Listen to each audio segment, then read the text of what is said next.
action. Hey, welcome back to the Do Good Project. I'm Michelle. Here we build things and fix things, and I'm with my dad, Frank, and we are making a cover for some pipelines that he have in his garage, so it's not as reckless looking, obnoxious, but more of a tailored look. Come here, let me show you what we're doing. Here, right here, you can see the pipes. We already put our cover in, but we have our pipes coming up through the ground, and we are just going to make a nice, we already cut our outside piece. Access panel. It's our access panel. And we're going to go ahead and get our fastening with this 2x2 and then another piece of plywood to cover this part. Just, you know, so it doesn't look as shabby. A little aesthetically pleasing. Yeah, so we're glad you're here today. And I'm thankful that I've got a daughter that can do things I can no longer do. I've gotten too old to bend and lift and carry and do all the hard work that Okay. Michelle's been doing. So again.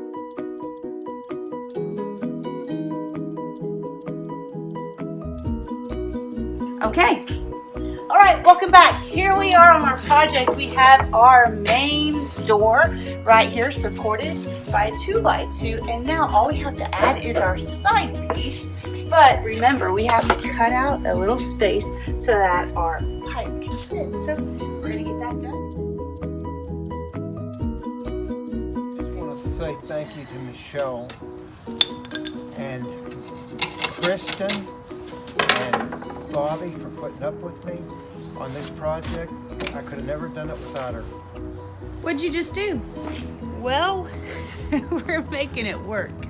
Whatever we're doing, we're making it work. We don't have all the tools we need, but We're hiding an ugly pipe. we have all the willpower one could ever wish for.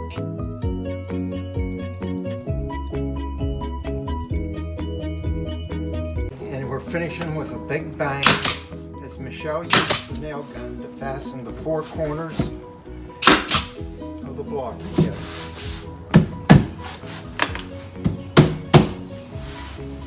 Looks like we have a winner, guys. Thanks for joining us, and remember, whether you build things or bake things, people need you. So go out and Dad, do good. See you next time.